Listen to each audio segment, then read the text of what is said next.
ನಮಸ್ಕಾರ ಸ್ನೇಹಿತರೆ, ನಮ್ಮ ನಂಬಿಕೆಗೆ ಸ್ವಾಗತ ಸುಸ್ವಾಗತ. ಸ್ನೇಹಿತರೆ, ಚಂದ್ರಯಾನ 3 ಯಶಸ್ಸಿನ ಖುಷಿಯಲ್ಲಿರುವ ಭಾರತೀಯರಿಗೆ ದೇಶದ ಹೆಮ್ಮೆಯ ಬಾಹ್ಯಾಕಾಶ ಸಂಸ್ಥೆ ಇಸ್ರೋ ಮತ್ತೊಂದು ಖುಷಿಯ ಸುದ್ದಿಯನ್ನ ಹಂಚಿಕೊಂಡಿದೆ. ಸೂರ್ಯನ ಅಧ್ಯಯನಕ್ಕಾಗಿ ಸೌರ ಮಿಷನ್ ಉಡಾವಣೆ ಮಾಡುವುದಾಗಿ ಘೋಷಣೆ ಮಾಡಿದೆ. ಇಸ್ರೋ ಸೂರ್ಯನ ಅಧ್ಯಯನಕ್ಕಾಗಿ ಉಪಗ್ರಹವನ್ನ ಉಡಾವಣೆ ಮಾಡುತ್ತಿದ್ದು, ಇದೇ ಸೆಪ್ಟೆಂಬರ್ 2ರಂದು 1 ವಾರದ ಅವಧಿಯಲ್ಲಿ ಸೌರ ಮಿಷನ್ ಅನ್ನ ಪ್ರಾರಂಭಿಸಲು ಇಸ್ರೋ ಸಜ್ಜಾಗಿದೆ. ಆದಿತ್ಯ L1 ಬಾಹ್ಯಾಕಾಶ ನೌಕೆಯು ಸೌರ ಕರೋನಾದ ದೂರಸ್ಥ ವೀಕ್ಷಣೆಗಳನ್ನು ಒದಗಿಸಲು ಮತ್ತು ಭೂಮಿಯಿಂದ ಸುಮಾರು 1.5 ಮಿಲಿಯನ್ ಕಿಲೋಮೀಟರ್ ದೂರದಲ್ಲಿರುವ L1ನಲ್ಲಿ ಸೌರ ಮಾರುತದ ಸೀತು ವೀಕ್ಷಣೆಗಳನ್ನು ಒದಗಿಸಲು ವಿನ್ಯಾಸಗೊಳಿಸಲಾಗಿದೆ. ನಮ್ಮ ಕರ್ನಾಟಕದ ಬೆಂಗಳೂರಿನ ಪ್ರಧಾನ ಕಚೇರಿಯ ಬಾಹ್ಯಾಕಾಶ ಸಂಸ್ಥೆಯಿಂದ ಉಡಾವಣೆಗೊಳ್ಳಲಿರುವ ಸೂರ್ಯನ ವೀಕ್ಷಣೆಗಾಗಿ ಇದು ಮೊದಲ ಮೀಸಲಾದ ಭಾರತೀಯ ಬಾಹ್ಯಾಕಾಶ ಕಾರ್ಯಾಚರಣೆ. L1 ಸುತ್ತಲಿನ ಕಕ್ಷೆಯಿಂದ ಸೂರ್ಯನನ್ನ ಅಧ್ಯಯನ ಮಾಡುವ ಗುರಿಯನ್ನು ಹೊಂದಿರುವ ಆದಿತ್ಯ L1 ಮಷಿನ್ ದ್ಯುತಿಗೋಳ, ವರ್ಣಗೋಳ ಮತ್ತು ಸೂರ್ಯನ ಹೊರಗಿನ ಪದರಗಳಾದ ಕರೋನವನ್ನ ವಿವಿಧ ತರಂಗ ಪಟ್ಟಿಗಳಲ್ಲಿ ವೀಕ್ಷಿಸಲು 7 ಪೆಲೋಡ್ಗಳನ್ನು ಹೊತ್ತೊಯ್ಯುತ್ತೆ. ಆದಿತ್ಯ L1 ಸಂಪೂರ್ಣ ಸ್ವದೇಶಿ ನಿರ್ಮಿತವಾಗಿದೆ ಎಂದು ಇಸ್ರೋ ಹೇಳಿಕೊಂಡಿದೆ. ಈ ಕಾರ್ಯಾಚರಣೆಗಾಗಿ ಸೌರ ನೇರಳಾತೀತ ಇಮೇಜರ್ ಪೆಲೋಡ್ ಅನ್ನ ಅಭಿವೃದ್ಧಿಪಡಿಸಿದೆ. ಆದಿತ್ಯ L1 ನೌಕೆ ಕರೋನಾದ ಮೇಲೆ ಮತ್ತು ಯುವಿ ಪೆಲೋಡ್ ಅನ್ನ ಬಳಸಿಕೊಂಡು ಸೌರ ವರ್ಣಗೋಳದ ಮೇಲೆ ಮತ್ತು ಎಕ್ಸ್ರೇ ಪೆಲೋಡ್ಗಳನ್ನು ಬಳಸಿಕೊಂಡು ಜ್ವಾಲೆಗಳ ಮೇಲೆ ವೀಕ್ಷಣೆಗಳನ್ನು ಒದಗಿಸುತ್ತೆ. ಕಣ ಪತ್ತೆಕಾರಕಗಳು ಮತ್ತು ಮ್ಯಾಗ್ನೆಟೋಮೀಟರ್, ಪೆಲೋಡ್ ಚಾರ್ಜ್ ಕಣಗಳು ಮತ್ತು L1 ಸುತ್ತ ಹಾಲು ಕಕ್ಷೆಯನ್ನ ತಲುಪುವ ಕಾಂತಕ್ಷೇತ್ರದ ಮಾಹಿತಿಯನ್ನ ಒದಗಿಸಲಿದೆ. ಇದು ಇಸ್ರೋದ ಮುಂದಿರುವ ಸವಾಲುಗಳಲ್ಲಿ ಒಂದು. ಇದೀಗ ಸೂರ್ಯನ ಮೇಲೆಯೇ ಮಾನವನ ಕಣ್ಣು ಬಿದ್ದಿರೋದು ಖುಷಿಯ ವಿಚಾರವೇ. ಆದ್ರೆ ಈ ಕಲ್ಪನೆ ಅತಿ ಪ್ರಾಚೀನವಾದದ್ದು. ನಮ್ಮ ಸನಾತನ ಸಂಸ್ಕೃತಿಯಲ್ಲಿ ಸೂರ್ಯನ ಬಗ್ಗೆ ಸ್ಪಷ್ಟವಾದ ಮಾಹಿತಿ ಸಿಗುತ್ತೆ. ವೈಜ್ಞಾನಿಕವಾಗಿಯೇ ಸೂರ್ಯನ ರಚನೆ ಹೇಗಾಯಿತು, ನಮ್ಮ ಪುರಾತನ ವೇದ ಗ್ರಂಥಗಳಲ್ಲಿ ಸೂರ್ಯನ ಬಗ್ಗೆ ಉಲ್ಲೇಖವಾಗಿರುವ ಆ ರಹಸ್ಯಮಯ ಸಂಗತಿಗಳು ಎಂಥದ್ದು, ಹಾಗೆ 6000 ವರ್ಷಗಳ ಹಿಂದೆಯೇ ತಿಳಿಸಿದ ಕಾಲಜ್ಞಾನದಲ್ಲಿ ಏನಿದೆ ಅನ್ನೋದನ್ನ ತಿಳಿದುಕೊಳ್ಳೋಣ. ಅದಕ್ಕೂ ಮುನ್ನ ನಮ್ಮ ನಂಬಿಕೆಗೆ ನಿಮ್ಮ ಬೆಂಬಲವಿರಲಿ.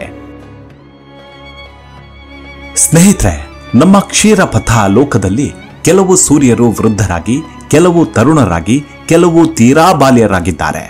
ಅಂದ್ರೆ ಕೆಲವು ಸೂರ್ಯರು ಹುಟ್ಟಿ 30 ರಿಂದ 40 ಕೋಟಿ ವರ್ಷಗಳು ಆಗಿವೆ ಎಂದು ಅಂದಾಜು. ನಮ್ಮ ಸೂರ್ಯ 500 ಕೋಟಿ ವರ್ಷಗಳ ಹಿಂದೆ ಜನ್ಮ ತಾಳ್ತಾನೆ. ಇನ್ನು 500 ಕೋಟಿ ವರ್ಷಗಳವರೆಗೂ ಅಂದಾಜಾಗಿ ಜೀವಂತವಾಗಿರುತ್ತದೆಂದು ತಿಳಿಯಬಹುದು. ಈ ಕ್ಷೀರಪಥ ಅಥವಾ ಈ ಬ್ರಹ್ಮಾಂಡದಲ್ಲಿ ಧೂಳು ಮತ್ತು ಅನಿಲ ತುಂಬಿದ ಮೋಡಗಳಿವೆ. ಈ ರೀತಿಯ ಮೋಡ ತುಂಬಿದ ಅನಿಲ ಮತ್ತು ಧೂಳುಗಳು ಸೇರಿ ನಕ್ಷತ್ರಗಳಾಗಿ ಜನ್ಮ ತಾಳ್ತಾವೆ. ಈ ವಾತಾವರಣದ ಗುರುತ್ವಾಕರ್ಷಣೆಯಿಂದ ಒಂದು ಸೇರುತ್ತೆ. ಆ ಅನಿಲದಲ್ಲಿರುವ ಅಣುಗಳ ಘರ್ಷಣೆಯಿಂದ ಶಾಖೋತ್ಪತ್ತಿ ಪ್ರಕ್ರಿಯೆ ಆರಂಭವಾಗಿ ಒಂದು ಉಂಡೆಯಾಗಿ ಹಲವು ಕೋಟಿ ವರ್ಷಗಳಲ್ಲಿ ಒಂದು ಜೀವಂತ ನಕ್ಷತ್ರವಾಗುತ್ತೆ. ಸೂರ್ಯನ ಮುಕ್ಕಾಲು ಭಾಗ ಹೈಡ್ರೋಜನ್, ಕಾಲು ಭಾಗ ಹೀಲಿಯಂನಿಂದಾಗಿ 70 ಮೂಲ ವಸ್ತುಗಳಿಂದ ಕೂಡಿರುತ್ತೆ. ಇದರಲ್ಲಿ ಹಲವು ಖನಿಜ ವಸ್ತುಗಳು ಸೇರಿವೆ.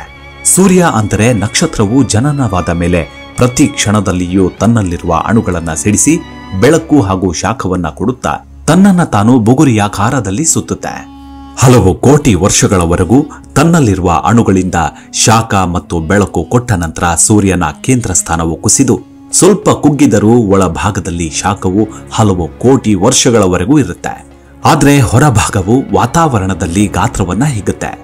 ಆಗ ಸೂರ್ಯನ ಬಣ್ಣ ಕೇವಲ ಕೆಂಪಾಗಿ ಕಾಯಿಸಿದ ಕಬ್ಬಿಣದಂತೆ ಮಾತ್ರ ಇರುತ್ತೆ. ಅದು ಹಲವು ಲಕ್ಷ ಕಿಲೋಮೀಟರ್ ವರೆಗೂ ಉಬ್ಬುವ ಸಂಭವವಿದೆ. ಅಂತಹ ಸಂದರ್ಭದಲ್ಲಿ ನಮ್ಮ ಸೂರ್ಯ ಬುಧ ಗ್ರಹದವರೆಗೂ 6 ಕೋಟಿ ಕಿಲೋಮೀಟರ್ಗಳವರೆಗೂ ಹಿಗ್ಗುವ ಸಂಭವವಾಗಿ ಆಗ ಅದು ತನ್ನಲ್ಲಿ ಸೇರಿಸಿಕೊಳ್ಳುತ್ತೆ. ಆ ಸಂದರ್ಭದಲ್ಲಿ ಭೂಮಿಯಲ್ಲಿ ಶಾಖ ಅಧಿಕವಾಗಿ ಹಲವು ಜೀವ ಜಂತುಗಳು ನಾಶವಾಗ್ತವೆ. ಶುಕ್ರ, ಬುಧ ಗ್ರಹಗಳು ಸೂರ್ಯನ ಆಕರ್ಷಣೆಯಿಂದ ಸೂರ್ಯನಲ್ಲಿ ಸೇರುವ ಸಂಭವ ಇದೆ. ಆನಂತರ ಹಲವು ಕೋಟಿ ವರ್ಷಗಳಲ್ಲಿ ಒಂದು ಬೂದಿ ಮುಚ್ಚಿದ ಕುಬ್ಜ ಗ್ರಹದಂತೆ ಬೆಳಕು ಮತ್ತು ಶಾಖವನ್ನ ಸೂಸದೆ ಕರಿ ಅಥವಾ ಬೂದಿ ಬಣ್ಣದಿಂದ ಕೂಡಿರುತ್ತೆ. ಆಗ ವಾತಾವರಣದಲ್ಲಿ ವ್ಯತ್ಯಾಸವಾಗಿ ಭೂಮಿಯು ಕತ್ತಲಿನಿಂದ ಕೂಡಿದ್ದು ಭೂಮಿಯಲ್ಲಿ ಸಸ್ಯವರ್ಗ ಆಹಾರ ಉತ್ಪಾದನೆ ನಿಲ್ಲಿಸಿ ಕಾಲಚಕ್ರವೇ ಬದಲಾಗುತ್ತೆ. ಗುರುತ್ವಾಕರ್ಷಣೆಯನ್ನ ಕಳೆದುಕೊಳ್ಳುವ ಸಾಧ್ಯತೆ ಇರುತ್ತೆ. ಈ ಸೌರವ್ಯೂಹದ ದಿಕ್ಕೆ ಬದಲಾಗಿ ದಿಕ್ಕಾಪಾಲಾಗಿ ಚಲಿಸಿ ಗ್ರಹಗಳ ಮಧ್ಯೆ ಘರ್ಷಣೆಗಳಾಗಿ ಭೂಮಿಯು ತನಗಿಂತ ಗಾತ್ರದಲ್ಲಿ ದೊಡ್ಡದಾದ ಅಥವಾ ಇತರ ನಕ್ಷತ್ರಗಳಲ್ಲಿ ಸೇರುವ ಸಂಭವವಿದೆ. ಆದ್ದರಿಂದ ಸೂರ್ಯನಿಲ್ಲದ ಭೂಮಿ ಇಲ್ಲ. ನಮ್ಮ ಸೂರ್ಯ ಶಾಖಾ ಕೇಂದ್ರ ಭಾಗದಲ್ಲಿ 15 ಮಿಲಿಯನ್ ಸೆಂಟಿಗ್ರೇಡ್, ಅಂಚಿನಲ್ಲಿ 10,000 ಸೆಂಟಿಗ್ರೇಡ್ನಷ್ಟು ಉಷ್ಣಾಂಶದಿಂದ ಕೂಡಿದ್ದು ಅಪಾರ ಗುರುತ್ವಾಕರ್ಷಣೆಯಿಂದ ಸಾಂದ್ರತೆಯಿಂದ ಕ್ಷಣ ಮಾತ್ರದಲ್ಲಿ ಸೂಜಿಗಲ್ಲಿನಂತೆ ಸೆಳೆಯುವ ಸಾಮರ್ಥ್ಯವನ್ನ ಹೊಂದಿದೆ. ಒಬ್ಬ ಮನುಷ್ಯ ಭೂಮಿ ಮೇಲೆ 50 ಕೆಜಿ ತೂಕವಿದ್ದರೆ ಸೂರ್ಯನ ಮೇಲೆ ಹೋದಾಗ 3,100 ಕೆಜಿಯಷ್ಟು ತೂಕವಿರ್ತಾನೆ. ನಮ್ಮ ಸೂರ್ಯ ಹುಬ್ಬ ಹಳದಿ ನಕ್ಷತ್ರವಾಗಿದ್ದು ಬ್ರಹ್ಮಾಂಡದಲ್ಲಿ ಅತ್ಯಂತ ಚಿಕ್ಕ ನಕ್ಷತ್ರ. ನಮ್ಮ ಸೂರ್ಯನಿಗಿಂತ ಲಕ್ಷ ಕೋಟಿ ಪಾಲು ಹಿರಿದಾದ ನಕ್ಷತ್ರ ಪುಂಜಗಳು ಈ ಬ್ರಹ್ಮಾಂಡದಲ್ಲಿದೆ ಎಂದ್ರೆ ನಂಬಲೇಬೇಕು. ಸೂರ್ಯನಿಗೆ ತನ್ನನ್ನ ತಾನು ಸುತ್ತಲೂ ತಿಂಗಳ ಕಾಲಾವಧಿ ಬೇಕು. ಸುಮಾರು 1,00,000 ಜ್ಯೋತಿರ್ವರ್ಷ ಮೈಲಿ ವ್ಯಾಸವಿರುವ ಸೂರ್ಯ ಕ್ಷೀರಪಥ ನಕ್ಷತ್ರಲೋಕವನ್ನ ತನ್ನ ಸೌರವ್ಯೂಹ ಸಂಸಾರದ ಜೊತೆಯಲ್ಲಿ ಪ್ರತಿ 22.5 ಕೋಟಿ ವರ್ಷಕ್ಕೊಮ್ಮೆ ಸುತ್ತಿ ಬರ್ತಾನೆ. ಸೂರ್ಯ ಅಂದರೆ ನಕ್ಷತ್ರಗಳಿಗೂ ಚಲನೆ ಇದೆ ಎಂದು ಸಾಬೀತಾಗಿದೆ. ಈ ಚಲನೆ ನಮಗೆ ತಿಳಿಯೋದಿಲ್ಲ. ಇಡೀ ಸೌರವ್ಯೂಹವೇ ಸೂರ್ಯನ ಜೊತೆ ಹೋಗೋದ್ರಿಂದ ಎಲ್ಲಿ ಆರಂಭ ಎಲ್ಲಿ ಅಂತ್ಯ ಎಂಬುದು ತಿಳಿಯೋದು ಕಷ್ಟ.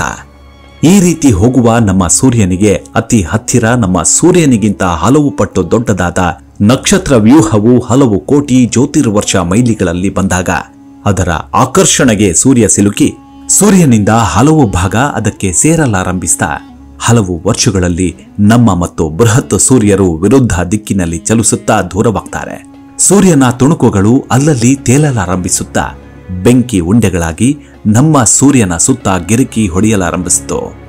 ಅದು 16 ಕೋಟಿ ವರ್ಷಗಳ ಹಿಂದೆ ಸಂಭವಿಸಿ ನಮ್ಮ ಭೂಮಿಯಂತೆ ಹಲವು ಗ್ರಹಗಳ ಜನನವಾಯಿತು. ಕಾಲಕ್ರಮದಲ್ಲಿ ಈ ಬೆಂಕಿ ಉಂಡೆಗಳ ಮೇಲ್ಮೈ ತಂಪಾಗುತ್ತಾ ಕೆಲವೇ ಲಕ್ಷ ವರ್ಷಗಳ ಹಿಂದೆ ಭೂಮಿಯ ಮೇಲೆ ಮೋಡದ ವಾತಾವರಣ ಆರಂಭವಾಗಿ ಜಲಜನಕ ಮತ್ತು ಆಮ್ಲಜನಕ ಅನಿಲಗಳಿಂದ ದ್ರವ್ಯ ರೂಪದ ನೀರು ಕಾಣಿಸಿಕೊಳ್ತು.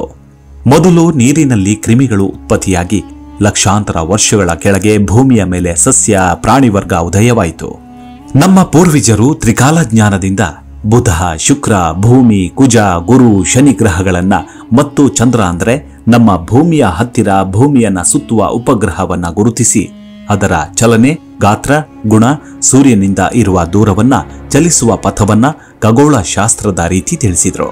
ಈ ಗ್ರಹ ಮತ್ತು ಛಾಯಾಗ್ರಹಗಳಾದ ರಾಹು, ಕೇತು ಸೇರಿ 9 ಗ್ರಹಗಳಿವೆ.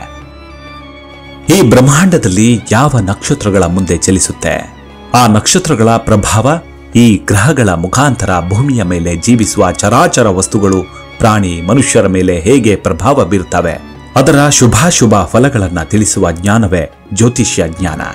ನಮ್ಮ ಪೂರ್ವಿಕ ಮುನಿವರಿಯರು ರಾಮಾಯಣ ಮಹಾಭಾರತವನ್ನ ಬರೆಯುವುದಕ್ಕೆ ಮೊದಲೇ ಅಂದ್ರೆ ಸುಮಾರು 6,000 ವರ್ಷಗಳ ಮೊದಲೇ ಆಗ ಅಕ್ಷರ ಜ್ಞಾನವಾಗ್ಲಿ ಅಥವಾ ಈಗಿನ ರೀತಿ ಕಾಗದದ ಜ್ಞಾನವಾಗ್ಲಿ ಇಲ್ಲದೆ ಇದ್ದಾಗ ಮರದ ಮೇಲೆ, ತೊಗಟೆಗಳ ಮೇಲೆ ಕೇವಲ ತ್ರಿಕಾಲ ಜ್ಞಾನ, ಆಧ್ಯಾತ್ಮಿಕ ಜ್ಞಾನ ಮತ್ತು ಕೇವಲ ರವಿ ಚಂದ್ರ ಚಲನೆಯಿಂದ ವಾರ, ತಿಥಿ, ಕರಣ, ಯೋಗ, ನಕ್ಷತ್ರಗಳು ಯಾವ ದಿನ ಬರುತ್ತದೆಂದು ಹೇಳುವಷ್ಟು ಮಹಾಜ್ಞಾನವನ್ನ ಈ ಜ್ಯೋತಿಷ್ಯ ಮತ್ತು ಖಗೋಳ ಶಾಸ್ತ್ರದ ಮುಖಾಂತರ ತಿಳಿಸಿದ್ರು. ನಮ್ಮ ಸೂರ್ಯ ಒಂದು ಹಳದಿ ನಕ್ಷತ್ರವಾಗಿದ್ದು ಇದುವರೆಗೂ 9 ಗ್ರಹಗಳನ್ನ, ಅನೇಕ ಉಪಗ್ರಹಗಳನ್ನ ಹೊಂದಿದೆ ಎಂದು ನಿಖರವಾಗಿ ಹೇಳಲು ಸಾಧ್ಯವಿಲ್ಲ. ಇವು ನಮ್ಮ ಸೂರ್ಯನ ಮಧ್ಯರೇಖೆ 0 ಡಿಗ್ರಿಯಿಂದ ಮೇಲೆ 8 ಡಿಗ್ರಿಯಿಂದ ಕೆಳಗೆ 8 ಡಿಗ್ರಿ ಅಂತರದಲ್ಲಿ ಸುತ್ತುತ್ತೆ.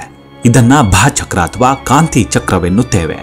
ಇವು ಸೂರ್ಯನ ವಿವಿಧ ರೀತಿಯ ಗುರುತ್ವಾಕರ್ಷಣೆಗೊಳಗಾಗಿ ವಿವಿಧ ಅಂತರದಲ್ಲಿ ತನ್ನದೇ ಆದ ವೇಗ, ತನ್ನದೇ ಆದ ಗುರುತ್ವಾಕರ್ಷಣೆಯ ಪಥದಲ್ಲಿ ಚಲಿಸುತ್ತೆ. ಇದೀಗ ಸೂರ್ಯನ ಕಕ್ಷೆಗೆ ಇಸ್ರೋ ಉಪಗ್ರಹ ಕಳಿಸುತ್ತಿರುವುದು ಭಾರತವನ್ನ ನೋಡಿ ಹೊಟ್ಟೆ ಬಡಿದುಕೊಳ್ತಿರೋ ದೇಶಗಳಿಗೆ ಮತ್ತಷ್ಟು ಉರಿ ಹೆಚ್ಚಿಸೋದ್ರಲ್ಲಿ 2 ಮಾತಿಲ್ಲ. ಈ ಕಾರ್ಯಾಚರಣೆ ಖಂಡಿತವಾಗ್ಲೂ ಯಶಸ್ವಿಯಾಗತ್ತೆ. ನಮ್ಮ ಪೂರ್ವಿಕರ ಜ್ಞಾನವೇ ನಮಗೆ ದಾರಿದೀಪವಾಗತ್ತೆ ಅನ್ನೋದ್ರಲ್ಲಿ ಯಾವುದೇ ಸಂಶಯವಿಲ್ಲ. ಆ ಭಗವಂತನನ್ನ ಆರಾಧಿಸೋ ಭರತ ಭೂಮಿಗೆ ಸೋಲಿನ ಮಾತೇ ಇಲ್ಲ. ಎಲ್ಲವೂ ಅನುಭವಗಳಷ್ಟೇ. ಇಡೀ ವಿಶ್ವಕ್ಕೆ ಮಾದರಿಯಾಗಿ ನಿಲ್ಲುತ್ತೆ ಭಾರತ. ಮುಂದಿನ ಎಪಿಸೋಡ್ನಲ್ಲಿ ಮತ್ತೆ ಸಿಗೋಣ ಸ್ನೇಹಿತರೆ. ಅಲ್ಲಿವರೆಗೂ ನಿಮ್ಮ ಆರೋಗ್ಯದ ಕಡೆ ಗಮನವಿರಲಿ. Take care. ನಮಸ್ಕಾರ.